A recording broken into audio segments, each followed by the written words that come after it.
When feelings pretend to be facts. Understanding the trap of confusing emotional experience with evidence. We live in a world where everyone claims to be guided by reason. We tell ourselves that our choices are data-driven, carefully considered, and rooted in facts. The reality, most of the time, we're not nearly as rational as we think. Enter the affect heuristic, a mental shortcut that replaces logic with feelings. Instead of asking, "What do the numbers say?" we ask, without even realizing it, "How do I feel about this?" The danger isn't just that we act on emotion. It's that we convince ourselves our feelings are facts. What is the affect heuristic? Psychologists Paul Slavich, Daniel Kahneman, and others have investigated the influence of emotions on decision-making. The finding is simple yet uncomfortable. When faced with uncertainty, our brains tend to rely heavily on emotional impressions, affect, to guide our choices. If something feels good or familiar, we assume it's safe and beneficial. If something feels harmful or threatening, we exaggerate its risks and downplay its potential benefits. This process is fast, unconscious, and efficient. It helps us navigate the world without constant analysis. However, efficiency comes at a cost: accuracy. The problem, mistaking feelings for reality. Here's where the lie creeps in. We rarely admit, "I chose this because it felt good." Instead, we backfill rationalizations after the fact. We buy the car because it makes us feel powerful, then tell ourselves it was about safety ratings. We support an idea because we like the person presenting it, but then insist it was about the numbers. We reject a new technology because it feels threatening, then claim it's not proven. Our personal feelings and experiences masquerade as objective truth. And once we blur that line, it's easy to confuse what feels right with what is right. Everyday examples. Consumer choices. Ask people why they love Apple products. Some will cite performance or ecosystem benefits, but much of the loyalty comes from brand effect. Apple feels sleek, cool, and innovative, so it must be better. Public debates. People who are favorable to renewable energy often downplay the costs or trade-offs. Those who dislike it tend to exaggerate the downsides. The same applies to nuclear power, vaccines, or financial policies.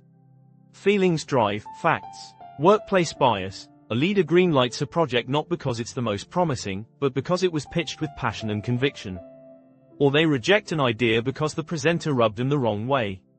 In each case, emotion isn't just influencing judgment, it's disguising itself as fact. Why this matters for your career. In business, this heuristic can quietly sabotage growth.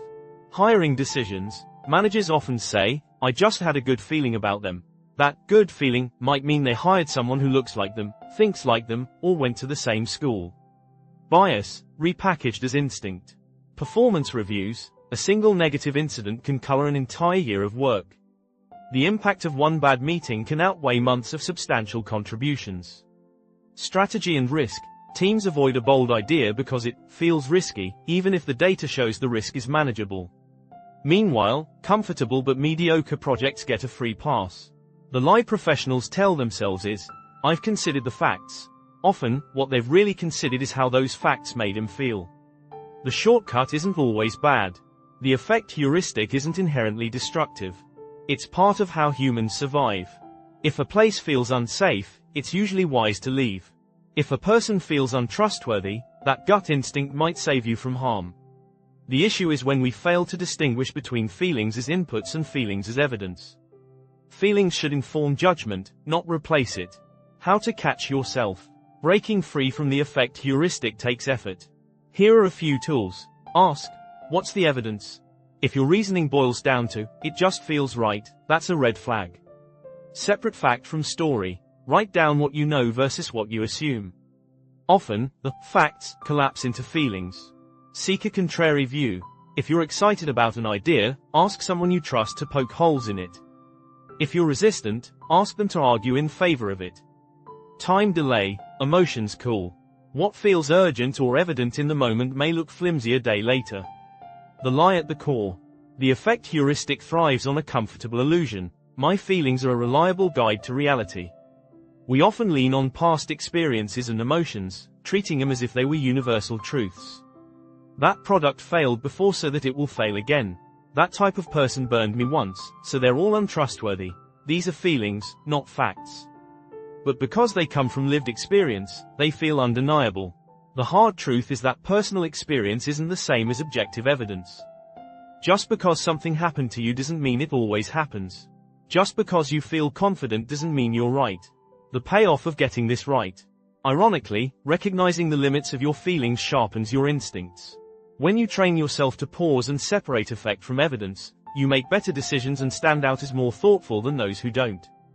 In a world where most people mistake emotion for fact, being the one who knows the difference is a competitive advantage. The challenge. The next time you hear yourself say, "I know this is true because I experienced it," stop. Ask whether what you know is actually just how you feel. Feelings are valuable, but they're not facts. And the most successful people learn to respect the differences.